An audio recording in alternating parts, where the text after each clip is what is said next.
First and foremost, I want to definitely thank you. You know, it's truly an honor. Oh yeah, thank you. It's an honor to that people want to interview me. It's great, especially Oh from yeah, that man. far.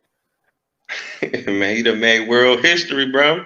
All right, we're gonna get straight into it. So, peace and blessings, family. Thank everybody for tuning in. This is another episode of Taye Speaks. We got a very, very special guest in the house, a hip hop pioneer, a legend, an icon. He's worked with some of the greatest rappers and producers, most influential people that you can think of. He's made world history. He's in the Hall of Fame. So, without further ado, for the viewers who may not know who you are, let them know what your name is, and definitely let them know where you're from. This is DJ Yella. You might have heard of me, coming straight out of Compton from the world's most dangerous group, NWA. Look at his shirt. All day, you gotta represent one of the greatest, the greatest. So let them know, what was it like growing up in Compton? Um, some I guess it wasn't too different. I guess because all ghettos are ghettos. I don't care where you are, Right, anywhere in the world. A ghetto's a ghetto. They're the same thing. You used to it. It's not scary for us, but for the outsiders when they come in, right, then they'd be like, "Whoa, gunshot!" Gunshots and fights and this and that. That was an everyday thing in the ghetto. It was cool though, but it was actually pretty fun. right. You know, a lot of people have misconceptions about LA and Cali just because of the things they never seen and they never Yeah. actually got a chance to visit and, Oh yeah. see people there or whatnot. So my next question is, when did you get into the music? What inspired you? Who were some of your influences and how did you first start out? Um, I first started out playing the drums. I was in seventh grade, and I just got on the drums and started playing. It was just already in me, so it was no big thing. But then I started DJing towards like the 12th grade, and I graduated. I started DJing. Then I became a DJ in the club, and that was called the Wrecking Crew. It was the DJs, and then me and Dre hooked up. I had been DJing for 2 years at least before Dre even came around. And then we hooked up, and that's where we started DJing first. Then we got into the music. Okay. Now, may I ask, what was the hip hop scene like in LA and Compton in comparison to what was going on in New York? Was y'all like copying at first, or did y'all just have your own flavor? What was some of the similarities? Was y'all wearing high tops and gold chains, or was it different? Um, um, maybe. Well, I don't think we really copied in the beginning. Right. It was just New York had been out. They started it and all this stuff, and then we started it first with the World Class Wrecking Crew, but it was more fast music. It wasn't the gangster stuff yet until we Right. started Okay. NWA. Once we started NWA, it's just we just had our own style. We didn't create it. We lived our style. So when we opened our front door, that's what we rapped about. The streets. That's why so many people can relate to it. How many people's from the ghetto? A whole bunch is from the ghetto.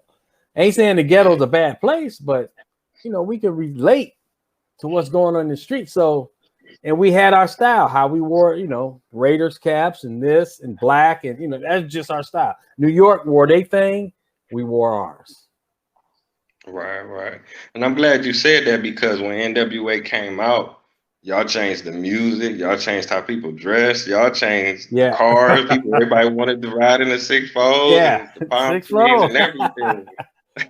I mean, So y'all it's just, really, the thing is, we didn't try to do that. We just mhm. did music to make a few bucks. That was all. That's all our goal was.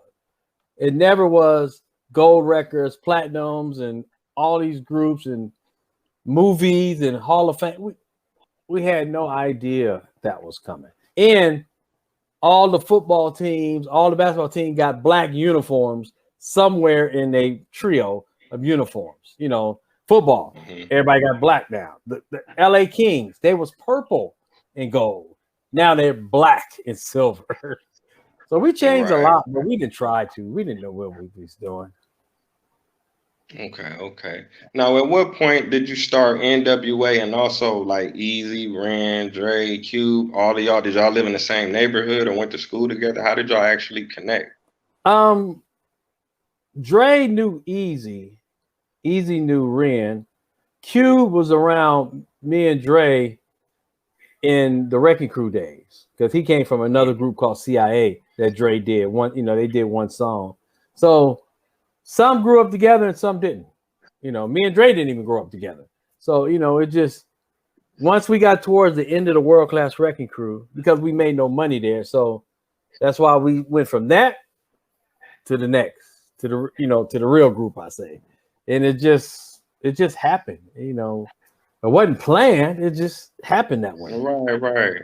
It was organic, Yeah. Oh definitely. yeah. Oh yeah. What was the time period like from going from the world class wrecking crew to actually going to Easy Does It came out first? Boys in the Hood.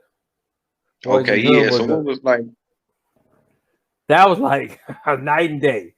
Oil and water, totally two Hmm, different things. The Wrecking Crew was this, and NWA was that. Bobbing your head, cruising. It was just a totally different kind of music. And it just started off with Boys in the Hood was the first one. That's what started this whole thing. okay, okay. Now, what year was that? Was that It between had to the two be periods? about 87, somewhere around 87, late 86, somewhere around early 87. But Ah, okay, okay. that might have been our first record. But our first gold single and gold album came from JJ Fad with Supersonic. That me Okay, and Dre okay. and co-produced by Arabian. We did that first. That became the hit first on Ruthless. Boys in the Hood started all off, but we did that. That was the first gold and records and stuff. Man, that's amazing. Big shout out to JJ Fad, most definitely.